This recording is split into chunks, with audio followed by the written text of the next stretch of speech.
So that's actually the view from one of our projects we're delivering at Mermaid Beach on the Gold Coast now. So I'll just give you a really quick introduction to Mosaic Property Group and who we are as a business, and then I'm going to talk a little bit more about the South East Queensland market for those that aren't familiar. Just quickly, out of everyone here, who's been to Queensland, who's been to Brisbane or to South East Queensland? Any of you guys been there before? So we've got a few people that are quite familiar. Okay, great. So I'm the founder and managing director of our business. We have about 115 staff, been operating in this market across the whole of South East Queensland. So Brisbane, and thankfully there's quite a few of you who are familiar with that market. Brisbane a little bit different to Sydney and Melbourne in that Brisbane really is part of the broader, greater South East Queensland market now. So when I say South East Queensland, that extends all the way south into the Gold Coast and all the way north up into the Sunshine Coast. Does everyone understand that? So some of the most beautiful beaches in the entire planet, but they are also now major cities. So, the Gold Coast in itself is over 700,000 people. It is by far and away, it's the fifth biggest regional centre by population in the whole of Australia. So it's bigger from a capital city basis than it is Canberra and Adelaide. So it's a massive region, it's self-sustaining. It was once a place that people loved to visit because it had stunning and beautiful beaches, great place to holiday. It's just built a new public and private hospital. The international airport opens in 2 years, it's about to double in size. And now the biggest employers there are health and education for the first time in a long time. So when you've got health and education driving a region like that, but it's also a beautiful lifestyle destination, it becomes game-changing for that region. So we have a very strong presence in that area. We have a very strong presence in the Sunshine Coast, which I'll touch on, but our head office is in Brisbane. So really quickly, guys, introduction to the business. That's our new headquarters that we're building at the moment. We've done a little bit of commercial development in Queensland. Our focus is higher-end luxury residential development, so mainly higher-end boutique residential apartments in exclusive locations, but we also build exclusive terraces and townhouses as well. Okay, so just to give you a quick rundown so people understand the scale of our business and what we do, I'm just going to talk. We rebranded in early 2012, so we exist as part of a broader group of companies I'd founded since 2003. And then in early 2012, we just wanted to rebrand the construction development design arm of what we did. So since then, we've delivered more than $600 million worth of projects just in Brisbane. Another $600 million we're delivering at the moment, so a bit over, about $1.2 billion. And that doesn't include the projects we've delivered into the Sunshine Coast and Gold Coast. So in Queensland or in Brisbane, certainly, we'd be known as the biggest developer of sort of boutique luxury apartments, and we'd be the biggest luxury development apartments on the Sunshine Coast. And we now have a growing footprint also in the Gold Coast market. So, guys, I spoke about the staff. One of the things that's, I think, really important to note for us, it's quite rare in that what we do as a group in a business is that we control every single part of the process. So development up here in Singapore, and it's not dissimilar in Australia, a developer per se mostly outsources the vast bulk of the capabilities around development. Does that make sense? A developer will have somebody else help him find a piece of land. People put together sales and marketing stuff for them. They'll have somebody else that will then do the construction and then look after the asset at the end. We control everything from start to finish. So we're one of the few developers in the whole of Australia that do everything. We have a very big research team, so really, really specific about where we will buy sites and where we will not. So we don't go and develop a project because we think it makes sense commercially and we can make money. Does that make sense? If we don't develop a project in an area where people locally want to live, and it is very difficult to replicate that again because zoning or planning means that it's hard to build more of those projects in the same location. So very rare opportunities in exclusive locations that the local people want to live because that's the best quality real estate that performs the best over time. So that's been the cornerstone of our business. I can show you 45 projects in the last 6 years alone in Queensland, just in Brisbane, that we've delivered, and all of those are in highly unique locations, and all of those assets we now manage for their clients. Does that make sense? So driven by research, and then after that we're driven by design. So we have a big internal architect and a design team, because if you find exclusive real estate or a piece of rare real estate, the thing that's most important after that is, do you create beautiful buildings that people like living in, and are they highly functional?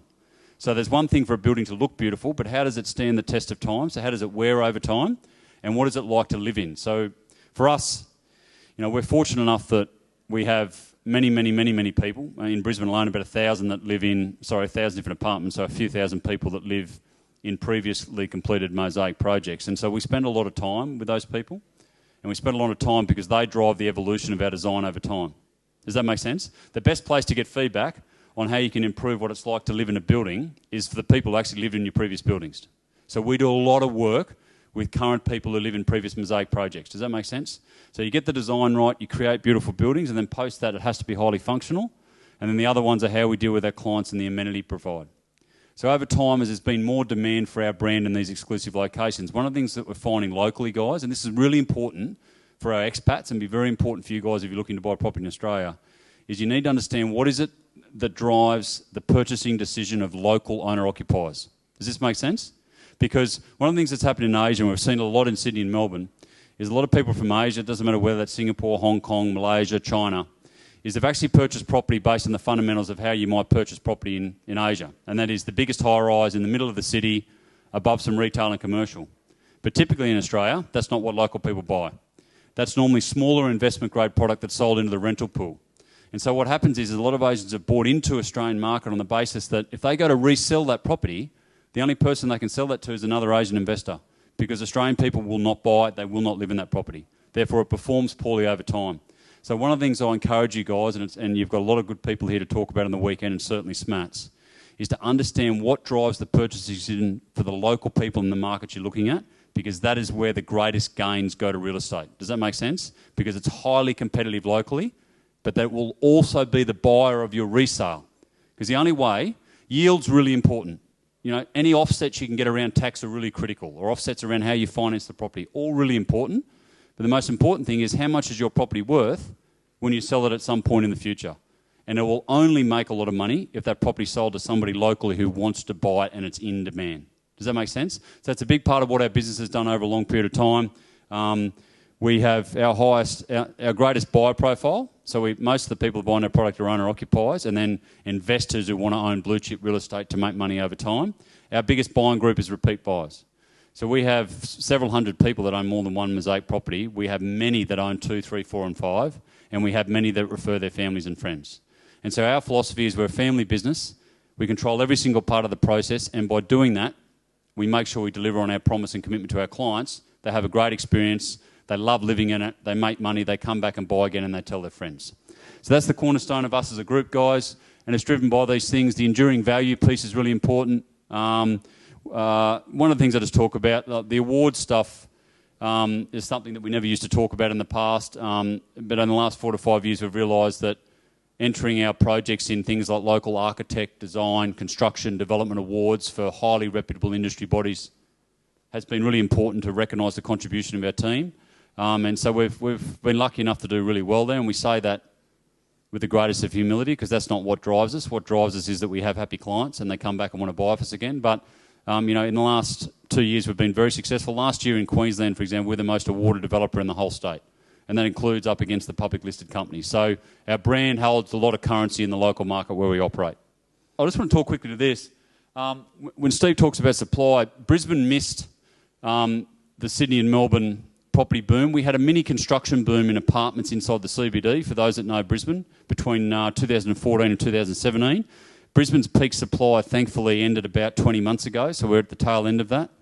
And the bulk of the product that was delivered in Brisbane was inside the 2K radius, and 95% of it was investment grade product, and a lot of it bought by Chinese nationals, sight unseen on a speculation basis. So I actually predicted that that market would have some issues. In 2014-15, we had quite a strong voice. We didn't sell into mainland Chinese market because we couldn't understand it. We couldn't understand why people were buying it, and a lot of the people that were recommending those clients were getting ridiculous commissions that the clients were paying for. Does that make sense? So we won't participate in those markets. Thankfully, Brisbane, because of the intervention of what happened with credit markets and the Royal Bank Commission in Australia, actually brought that to a head a lot faster, and it slowed down the Brisbane cycle. So what happened is that Brisbane actually absorbed, even though they delivered a lot of investment grade product, all of that stock's been absorbed in the last 2 years and performed better than I predicted. I thought Brisbane would struggle. Thankfully, Brisbane, and I guess that sort of underpins the real strength of that market, is a reflection of how well Brisbane was actually able to withstand and to absorb the amount of stock that was delivered that wasn't suitable for the local market.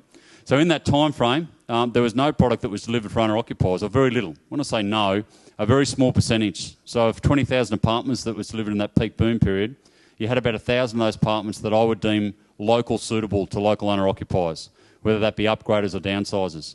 And so that market continues to remain significantly undersupplied. Our biggest growth market, as I said before, was the owner-occupiers. And whilst the market and general sentiment, which has mostly come out of what's going on in Sydney and Melbourne, and some of the stuff around federal elections, some of the stuff around what's happening with credit, has created some headwinds in our market. Our business has grown by more than any other margin in a 12-month period in the last year. And so one is that's because we've got a great suite of products. It's because, though, that there's very little competition for us for the type of sites that we're delivering and the type of product that we're offering to that local market. Okay, guys, so that's us. Let's talk about South East Queensland quickly. I think it's really important that I cover off some key things. I spoke about the fact that South East Queensland covers Brisbane, Sunshine Coast and the Gold Coast. One of the things that's, for those, there's a few people, I presented last night to a group of expat clients that we've had for a while and some new people and some local Singaporean nationals. And I got a lot of questions around why did Brisbane's market not boom the same time that Sydney and Melbourne did, which is a really valid question. Sydney and Melbourne had a massive influx from a migration perspective, from an international basis, particularly of Indian and Chinese nationality into those markets over that period of time. And then you had massive influx of particularly mainland Chinese capital into those markets. So what that drove was an artificial demand for real estate. And then obviously developers were then trying to play catch up to meet that artificial demand. So you had Chinese capital flowing in on a speculative basis, but you also had a massive amount from a migration point of view of both Chinese and Indian people that were migrating to Sydney and Melbourne. And that's where most of them ended up. That's why they had the boom that they had, and also on the basis that credit was both freely available for locals and for foreign investors. So obviously that's changed since that period. Brisbane missed out a little bit, and Brisbane missed out because typically in the past it hasn't been as strong a destination for Asian migration. That's starting to change. It's starting to change from an education basis. Brisbane has the strongest education system at a university level on a per capita basis out of any other capital city in the country. So we benefit really well from Chinese and Asian central people that actually send their kids to Australia to study at university there. And we've also just embarked on building the largest integrated resort and casino precinct. It's a $3.8 billion project called Queen's Wharf by Far East Consortium that overlooks our river in the middle of the CBD. So that's really important for Asians wanting to come from both a tourist point of view but a migration point of view, because resort, gaming and integrated resort development in the middle of the CBD is critical to attract those guys. So that's why Brisbane missed out during that period. What's really good about that, though, is that Brisbane is a city, and for those that don't know, if you take the broader Brisbane, which includes South East Queensland, so we're at 3.5 million people, and that'll grow by nearly another 2 million people in the next 20 years, guys.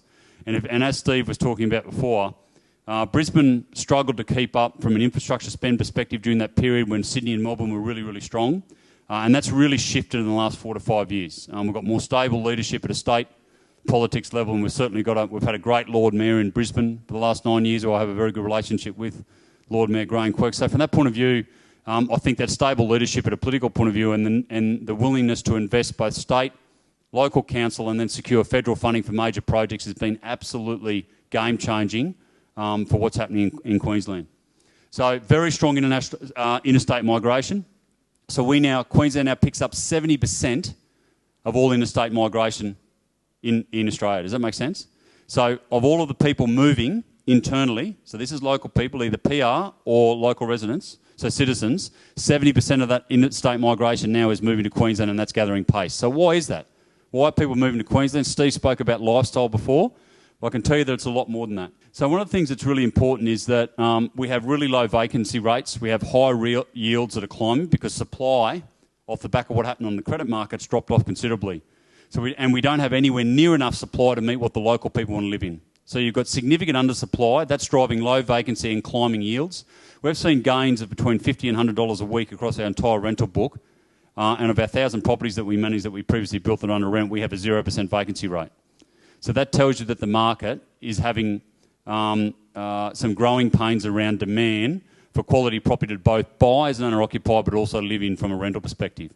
And they're really key drivers for future capital gains in property. Does that make sense? When you've got undersupply of local demand product, you've got undersupply of suitable rental stock, and you start to see vacancies drop and rental gains increase, it's normally a lead indicator for when property prices are about to gain. But I think the big one on top of that is that Brisbane, as Steve was talking about before, so this is just some stuff on job creation. So we've created 140,000 jobs in the last 5 years alone, and we've spent around 170 billion, and that's before we really started to warm up. Household income in Brisbane is pretty much the same as Sydney. It's about 2% under, and it's slightly more than Melbourne. So when you combine household income in Brisbane, is the same in Sydney and Melbourne, and yet your real estate is that much more affordable, and you've got the biggest infrastructure boom that South East Queensland's ever seen, and you've got an undersupply of product from both a rental and an owner-occupancy perspective, then that's what's driving people to move to Queensland. And we're now starting to pick up international people as well. So the numbers, at some point in time, the last time there was this big a gap between affordability and median house price between Queensland, Sydney and Melbourne was 2001. And then what followed that between 2001 and late 2003 was the last proper property boom that South East Queensland experienced. Does that make sense? So that you go back, that's about 16 years. So 16 years since we've had a property boom on a broad scale basis in South East Queensland. And since then, we've stabilised. We haven't got falling property prices like Sydney and Melbourne do. We've got an undersupply of property. We've got people moving there. We're creating great white-collar jobs. And we're just going through the middle of the biggest infrastructure boom that South East Queensland's ever seen. So let's just touch on that quickly.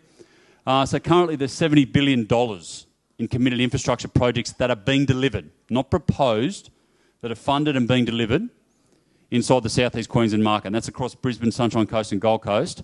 And we're in line to pick up the new city deal from federal government post the federal election next weekend, which is a further $58 billion in committed projects. If you can combine that, you end up somewhere around about $130 billion in South East Queensland. That's about 3 times greater than any other previous infrastructure boom. And that's off a low real estate price boat with great job creation and no supply. So you can sort of start to understand what's going to happen next, and that is private investment starting to follow. So we call it the effortless advantage. So when private investment follows public investment, which it always does. So I employ 115 people inside South East Queensland. Why am I encouraged to develop more real estate? And that's because we've got a growing demand that we can't meet up with, and we've got infrastructure that's game-changing for how people live in that region. Does that make sense? So that encourages us to want to invest more in that area, which creates more jobs and creates more demand for the real estate that's already undersupplied. So quickly, guys, some of the projects. We've got new airports being delivered. Brisbane, Sunshine Coast and Gold Coast that all open between now and 2021. Sunshine Coast is about to deliver its first ever international airport. Gold Coast is about to increase in size by 40%, and Brisbane's going to double in size, and they'll all be open by 2021. That doesn't include Queen's Wharf. All 3 of those regions have got a light rail project. Brisbane's got a $5.6 billion Cross River Rail. They've got the live entertainment precinct undercover to house 20,000 people that's now getting funded and built. It goes on and on. We've just created 2 brand new private and public hospitals on the Gold Coast and the Sunshine Coast. We've got 2 of the biggest master plan communities in the whole country being delivered on the Gold Coast and the Sunshine Coast. So it just goes on and on, guys. Our university is expanding, and we've got the greatest hospital precinct inside Brisbane, close to Windsor, that's increasing in size by 45%. So that amount of genuine public infrastructure spend for major things that change education, health, transport, access to public space, entertainment, lifestyle precinct, it goes on, is game-changing for the quality of the living experience inside this region. Okay, I'm going to get through some of this. There's also a new casino being delivered on the Gold Coast that I touched on before. So I spoke about the last true growth cycle, guys. So all I'll say, and Steve touched on it, is that when you haven't had a growth cycle in that market for 19 years, which is the longest time that South East Queensland's gone without a property boom, credit's starting to free up. Royal Bank Commission's behind us. We're seeing that lead times around credit processing are starting to drop significantly, and the banks are getting very competitive for clients' business. So we think the worst of the credit piece is most definitely behind us. There's a new norm around assessing people's income that's here to stay, but I think everybody's adjusted to that. So the credit piece is behind us. The federal election uncertainty will be behind us by the end of next weekend. We've got a federal election next, for those that don't know, next Saturday. And people ask about the impact of Labor and negative gearing. Look, my view is that Labor will bring significant further investment in infrastructure to Queensland because it's a very important swing state for them. So whilst some people are nervous about Labor and what they're going to do in the workforce in going back to sort of more archaic times from a union control perspective, their investment into the region from an infrastructure will further boost Queensland even further. And the reality is negative gearing doesn't affect new properties. And if you buy new properties that the local people buy, the ones that go up in value the most over time, then when you sell your property, you're going to sell it to a local owner-occupier down the track, not another investor. What Labor's proposing has zero impact. Does that make sense? So anyone who's bought one of our properties and resold it has sold it to an owner-occupier. So you get the full negative gearing benefits through new property, And as long as you sell it to an owner-occupier, you'll get the highest capital gains, which all of our clients do. So it won't impact us at all. So we're looking forward to having that behind us. And yeah, so the time is DAC now. So really quickly, I spoke about what we do. I'll just go through. These are just some of our projects. One thing you'll get a bit of a theme is that we deliver a level of an amenity. Most of our project sizes, for those that don't know, and we've got a stand around the corner, and my Director of Sales, Anthony Hancock's here today as well. Happy to come and have a chat, guys. Is that the amenity that we deliver in our projects is of a scale that you'd normally see in a 500 or 600 room, 6-star hotel. And that's what we've become synonymous for, which is why the local people want to buy our product. Because in Australia, we don't have the same maturity of the apartment market that you guys do, right, in Singapore, or even that Sydney and Melbourne do. So Brisbane's only just getting to what we call medium stage maturity. But that is where people are starting to say, I want to live in, by choice, an apartment and not a house anymore, because you can't buy houses within 10 k's of Brisbane CBD near all the infrastructure where people want to live for a price point that most people can afford. So to be where people want to live in all the great spots, the best options are for high-end quality apartments, but because they've come from houses in the past out in the burbs that have their own pool and amenity, they expect that amenity inside their apartment complexes, even in the smaller boutique higher-end apartment complexes like us. So we're developing apartment complexes typically only between 20 units and 100. So they're small, higher end, but what we deliver is amenity that you typically see in a 500 apartment complex. Does that make sense? And that's one of the key points of our business, and it's why the local people want to buy into our product. So just flicking through these are all previous projects of ours, guys, that we're just finishing. Wherever we can, this is a project we're delivering right on the river, so direct riverfront in the heart of the CBD on the Sunshine Coast. It's one of the best bits of real estate in South East Queensland. So apart from all the amenity we're delivering for residences, we're also delivering things like beautiful coffee shops and small retail offering in the ground floor, because we're finding that's also what our clients want. And there's only 86 apartments in this complex. Yet here, you wake up in the morning, you've got resort-style pool facilities, you've got a work, like I tell you, I was staying at the Shangri-La while I'm here in Singapore, I often do, and the gym that we have in our, not only is it of better quality, it's about twice the size of what I have at Shangri-La. Does that make sense? And the pool resort's about the same size, and yet you go out the front in the morning and you can get your breakfast made for you and get a loaf of sourdough bread and get the paper before you go to work after you've used the facilities. And that's what's quite unique about the projects and the locations where we're developing. So guys, there's a few of our projects here that that we've got on display today. I'm not going to talk individually about them now because I'm just conscious there's more of an agenda, but really would encourage you guys to come and have a conversation with us. Everything from smaller sort of 16 or 18 size units that are built purely for owner-occupiers, only 3-bedders, all the way up to some of the highest end sort of 80 to 100 unit complexes with world-class amenity on the beach. That's the range of projects that Mosaic delivers. So I'd love the opportunity to have a chat with you. And once again, Steve and SMATS, really appreciate the opportunity to come and have a chat with you guys.